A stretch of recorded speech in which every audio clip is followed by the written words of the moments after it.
Okay. Let's try to keep it off of my face because I'm shy. Got it. And because I haven't done videos like this before, and because I'm a little nervous, but it's fine. It's going to be so good. This is Cristabell.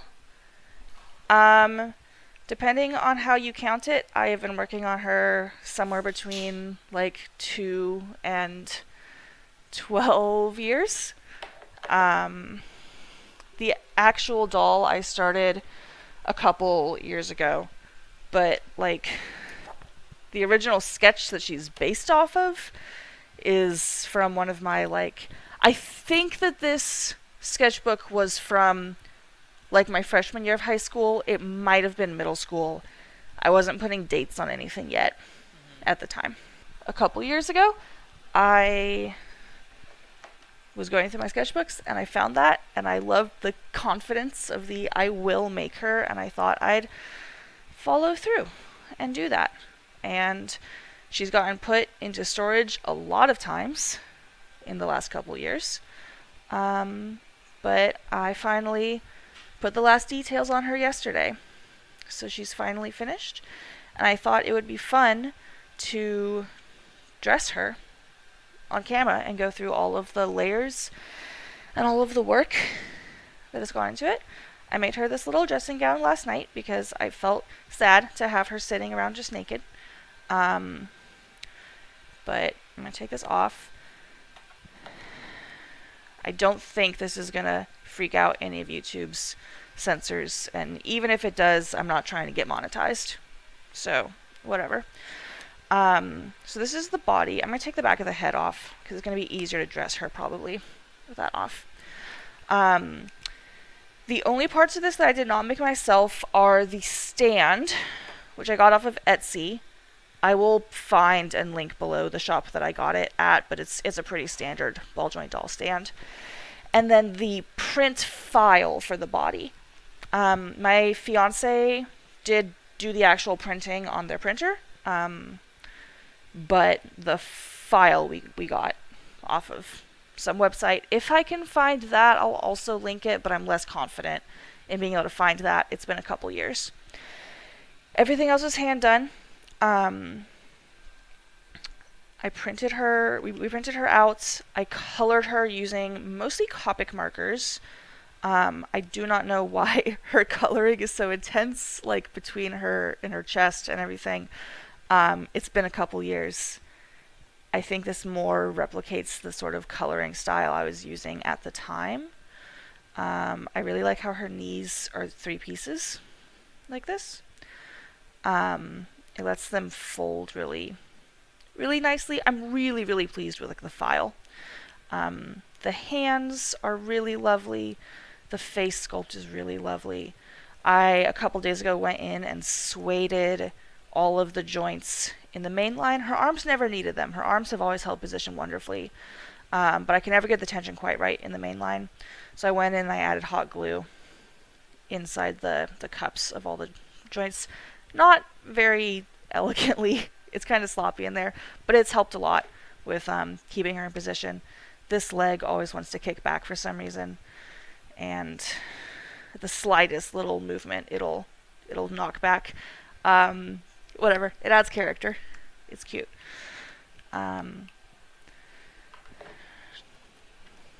hesitate to ask any questions if you feel like there's stuff that's getting glossed over, by the way. Definitely don't forget to talk about the eyes, because I think the eyes and the fact that you made them yourself are really Yes. Okay. The eyes are the last thing that I did. I saw something recently about how you should always add your eyes last on a sculpture because the eyes give it its soul, and it would be sad for it to be alive and unfinished. Which made it feel quite poetic that this was the last thing I did. So I'd never made doll eyes before. I'm sure there's a million things in this project that are not quite done properly because this is my first ever doll like this. I really do love when you follow the camera. That is nuts. You can see on the back, so this is the elastic that does the tension for her main body. The eyes themselves, I just hot glued in there. Really messy. But it works, and they were done on, I'm going to add stills when I'm editing this. So you guys can see here. But I just drew out a million little eyes and glued the little glass domes onto the ones that I liked the best. And these were the ones that won out. I was trying with a lot of like metallic blue pupils. I was going for more of like an anime look. But ultimately, while the outfit is not historically grounded, it does feel like the character is like a person, is like mostly human. And so the really sparkly, ridiculous eyes, while very cool, just didn't feel quite right. And the hairline and stuff. Okay, so for the actual outfit, also I made this teacup out of wax because I wanted her to have something to hold. This is not very polished, but I think it's cute. Okay. So for the actual outfit, the first thing that I made originally was the hoop skirt. Although not this one, a prototype version of this one. But if we're actually getting dressed, we have to start with the chemise and then the corset. So this is the chemise. It doesn't actually close properly. It just gets held shut by the tension of the corset over top of it. It's got some nice gold thread and a single little gold bead. And then these ties down here help me sort of keep it arranged properly as the corset goes on over it, which is a process. I'm sure I'll be editing out a chunk of the process of getting her laced up because it is tricky. The straps around, crosses in the back. The original sketch had sleeves, and that is like the one big place where I diverged from the original sketch because I just could not get them to work nicely. I'm unlacing this because I'm going to be lacing it differently now that the project is done than I was in the past. I just could not get the sleeves to look nice. My aesthetic tendencies have shifted in the last decade, if you'd believe it. And I've been dealing with a lot of stuff in the last few months and having to really learn that I don't have to be completely beholden to the artistic decisions that I made a long time ago, I guess. That's a very vague. I'm keeping it vague. But it's been a journey, and I ended up cutting the sleeves, which I think was nice, and I think that just having the chemise like this works nicely.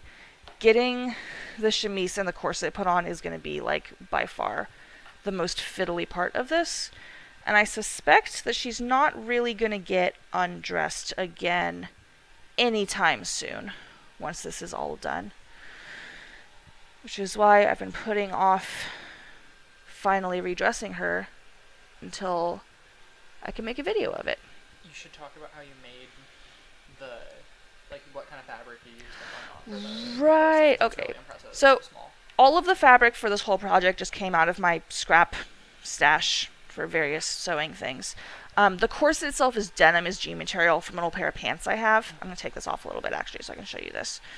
You can see all the like notations I was making, the side, back. I think I originally wrapped her in tape and then cut that off and then made a mock-up using a darker gray denim. I'm sure I have pictures I can throw up. And then made this, so you have the sort of modesty panel that goes into the crotch region, and then this part that laces up is more connected to the sides, overlappy. It's very shaped. I used a little bit of stitching, but mostly fabric glue. So if you look really closely, you can see the yellow thread I used. Oops, let's get that. There we go. You can see some of the yellow thread that I used. But then I folded all the seams over and fabric glued them down, and that's really what gives it its like rigidity. On this scale, you don't need boning or anything. You can get by with just some glue, and that'll add enough stiffness for it to hold its shape really well. And also, there's no like flesh. Even if it didn't have that rigidity, it would still function perfectly well as doll clothes. I think this is the first time I've made doll clothes. I've sewn for myself a fair bit. And I'm sure in the original sketch, when I was in middle school and I was like, I will make this, I am sure I meant that I would make an actual dress and be a fancy princess. But that's not really where my interests lie these days. And also, that is a ordeal of a project, right? Oh gosh, I guess I should probably try not to cuss too much if this is going on YouTube. It's an ordeal though. It is a huge process to make ball gowns. I've watched a lot of videos like that, and I'm not confident that my skill level is up there. But more than that, ball gowns are expensive to make. Anything that was expensive and luxurious historically is going to be pretty expensive to recreate, at least when we're talking about like garments. I feel like in some cases even more so now because it's like supply chain stuff for getting Yeah. like just like raw fabric. Yeah. A lot of times there's a massive upcharge on raw fabric because it's being sold as a hobby supply rather than as a finished good in and of itself. And not to mention like the hours, and like this took me so long as is. Okay, so we have her all laced up. I'm lacing from top to bottom because I'm going to use the same lacing for her skirt. We'll get there in a minute. Nicely arranged. The next piece that goes on is the hoop skirt. The original hoop skirt I made was just some wire and twine, but eventually it needed to be updated, and so my fiance again 3D printed these hoops for me, and then I did some of the most complicated crochet I've ever done to make this work. I'll add in some images of my notes from that, which is all that I have as far as knowledge goes, because this stuff was kind of crazy. I was taking a lace pattern that I found probably on Pinterest, knowing me, and then split it up into 3 pieces. So you can see at the front here, we do just the first layer of the lace, and then the first and the second, and then the third together. Around the edges on the other sides, we have the first and the second, the first, second, and third, right? So because these hoops are at a specific slanted angle, the splitting up of the lace design got really complicated. And they needed to be at this angle because by the time I was making this version, I'd already built a lot of the overskirts that are really dependent on this particular shape. The yarn up here has since relaxed a lot, so this button doesn't actually work how I would like it to anymore. It's a little bit frustrating, but it'll still tie nicely. I'm going to go over her head. And then this comes around here. And, whoops.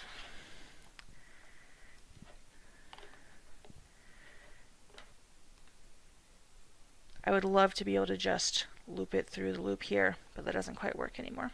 So I'm going to tie it, and maybe someday I'll come back to this and have a way to clean this up. But as is, this whole thing is made of one continuous length of this thread, and that starts at the button. There's no way to swap that out without... It would no longer be continuous. Anything else you think I should add about the crochet? Okay. Okay. Right. That hangs nicely. I really love this stand. I had a cobbled together stand I'd made out of like dowel and wire and stuff for a while, and getting this one simplified things so much. I think, I mean, in a lot of garment making, especially like historical costuming stuff, you really have to have your undergarments figured out first as you go up to make sure the silhouette is everything's laying how you want it to. And I think similarly, like having the doll stand early on in the process is a huge boon in something like this. Okay, next we have the first layer of underskirt. This is probably the sloppiest because it was the first one that I did. We have a wire in the rim down here. And then all of the eyelets, just like on the corset, I did by hand.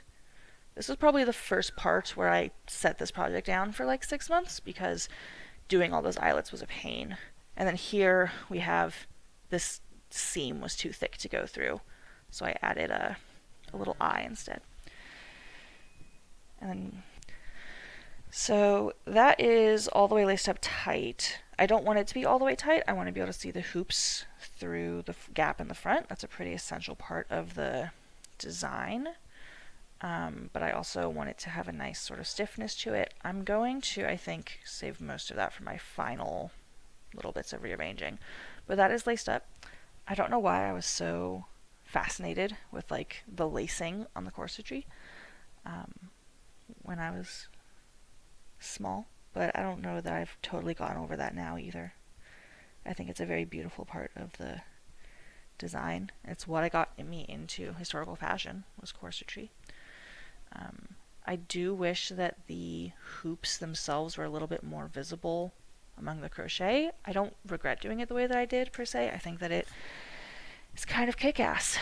I appreciate the amount of effort that I put into it, you know, but it's not as obvious as a hoop skirt underneath. Regardless, the next layer is this sunny yellow one.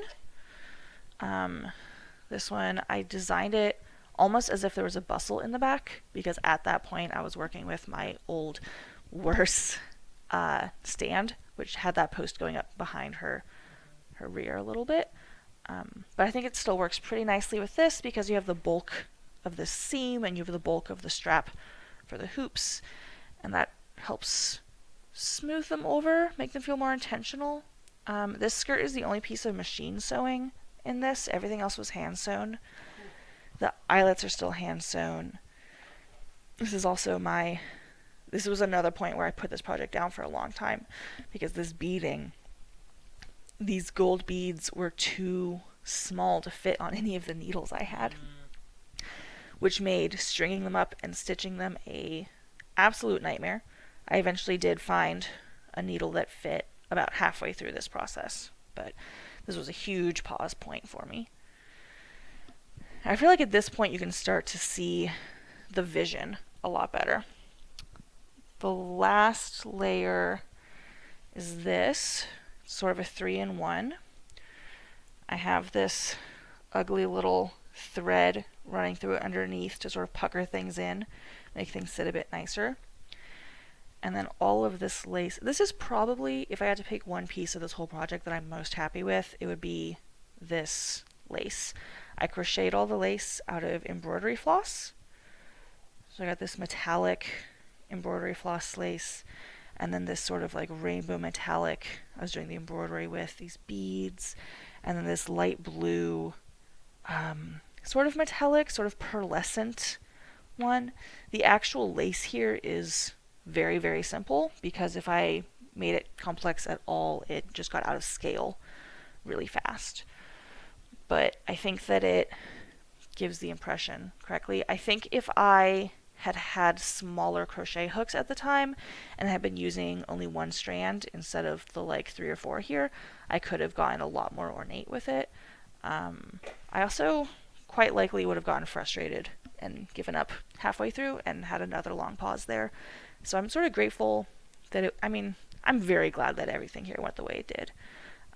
At the end here, I've stiffened this length with, I think, Elmer's glue, which is not a great choice for that, but it works well. And so I use this to thread through the hole on this layer and across. And then up. Originally I was going through this cluster of 3 beads. That tends to warp it, but that also tends to be more secure than going around it. And considering I want this to be the last time I have to dress her in a very long time, I would like for it to be secure. So tighten that down a bit, and then I go back through this one, and this thread just gets tucked under here. And the tension of all that coarse embroidery floss is enough to keep it in place. And you can see the beading is done just far enough so that with the overskirt in place, it is looks to be pretty full. I could have maybe gone a bit further on this side, but I like the illusion. I like the effect that it gives. that is basically it for the dress. It goes down all the way to the ground in the back. You have a nice train. Which is sort of the effect that those hoops were giving the whole time, I think. You have a little bit of a bustle, not a lot. A lot of this is poofy. A lot of this is held up by the tension of that thread and the stiffness of this fabric. My little everyday purse is made out of the same fabric. I'm quite fond of this fabric. I have one of the first shirts I ever made was made out of this fabric. One of the first skirts I ever made that I've now given away was made out of this fabric. I pulled this fabric out of a recycling bin in college. So, you never know where this stuff's going to pop up. And then again, like, all of this denim came from a pair of pants that I'd had forever. This yellow fabric. I have a yellow dress and a matching pair of ram's horns I made out of this fabric. This skirt is actually the circle that I cut out for the center of the circle skirt for the dress that I made myself. So that was quite nice. I probably should have put her shoes on earlier, but I didn't. So here we go. These are the shoes. That same upper fabric. Got some gold trimming on the edge. The soles are a little bit haphazard because I had to pinch them in to make them fit better. They were a little bit too wide at first, and so I pinched them in, glued them down, and then added new sole over top of that to kind of keep it in place. Not my cleanest work, but you're really never going to see the bottoms. You barely see the shoes as is under all these skirts, and they do fit on quite nicely. They are the piece that is most likely to fall off and get lost at any given point. Basically every time I've taken her anywhere, the shoes have gotten forgotten at home because they're always falling off. You could try lacing them up at the ankles like ballet flats. That's a good point. I might add some lacing. They fit pretty well once they're actually on. Oh, oops. If I actually get them on properly. Try to make her a little tiny shoehorn. Yeah. But, they're good to me. They're nice.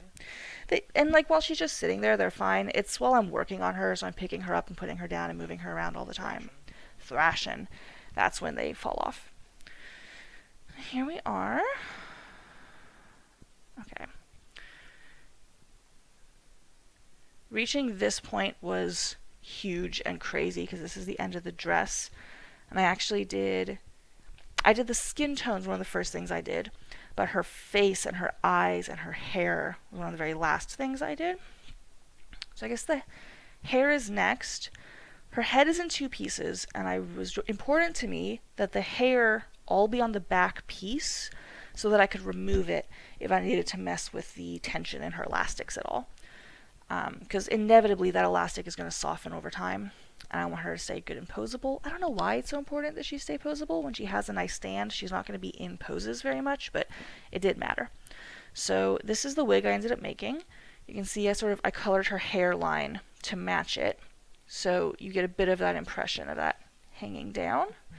And then also I have a lot of photos of this process that I'll put up. So I started with a core of wool. I do a lot of needle felting. That part was very easy. And then I wrapped over that what I thought was going to be my hair yarn, which was a nice light blue color, sort of like these.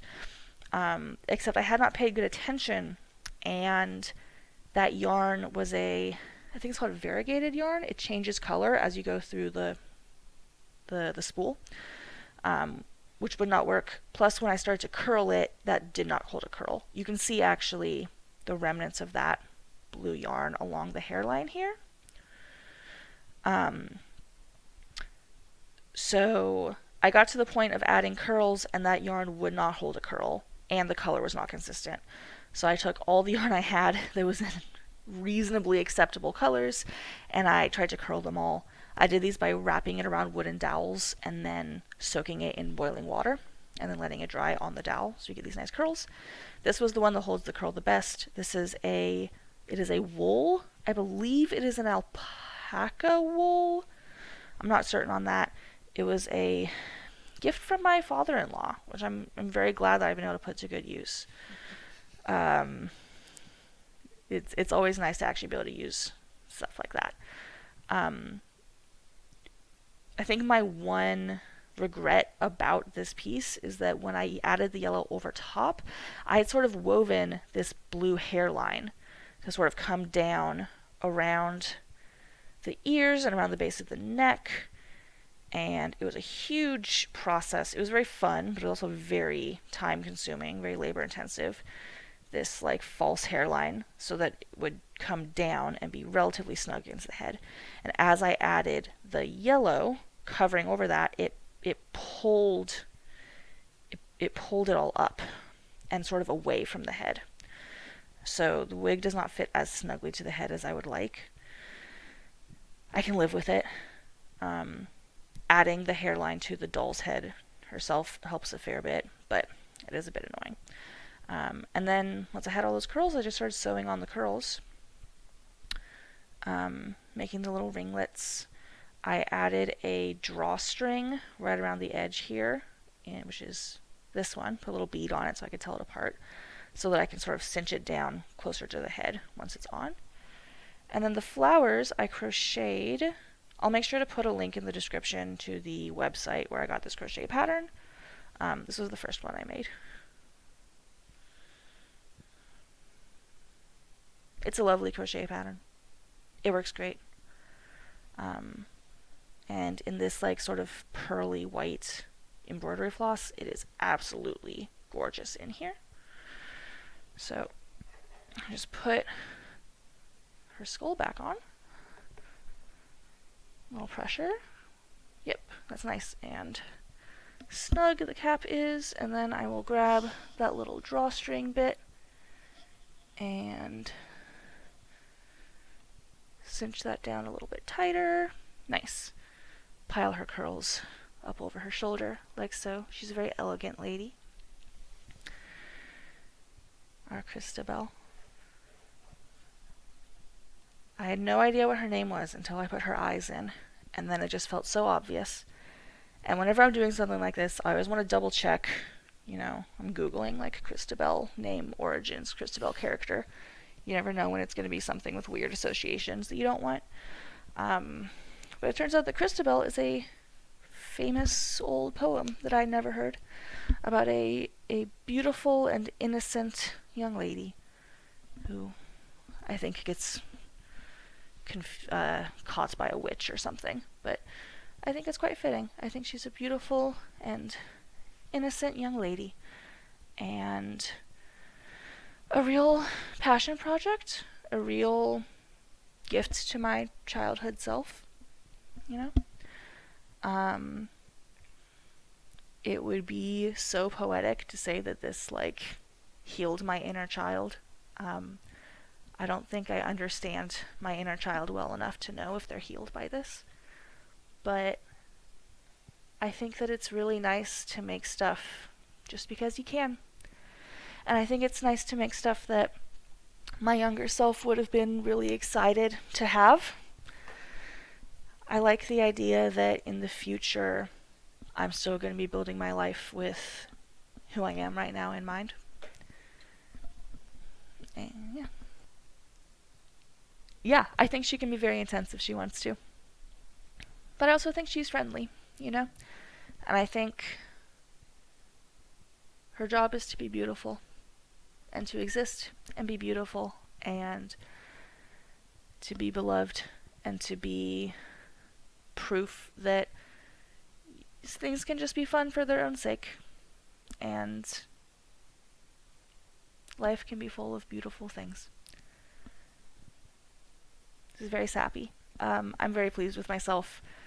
I have vague plans for my next sort of sculpture, but I feel like I'm probably going to be riding the high of finishing her for a little bit, and then yeah, and then inevitably after the high of finishing a project, there's a crash, and then it's a whole cycle. But this will not be my last sculpture. This has really been very encouraging to me about making sculptural pieces like this and making characters and making dolls and making weird dolls. I think I'll put in a clip here of some of the other weird dolls I've made mostly taking apart and recombining Monster High dolls. This one felt special because I made the actual body of her, but uh, well, I have a good collection of those. They're good art supplies. So yeah. Anyway, this is Cristabell. Um, Thank you for helping me film. Thank you to everyone else for listening. If you have any questions, please please comment them. Like legit, I love this project. I would love to talk more about it. I'd love to talk more about my art in general. If there's enough questions, I might do a follow-up video. Yeah. Thank you so much. Like, comment, subscribe.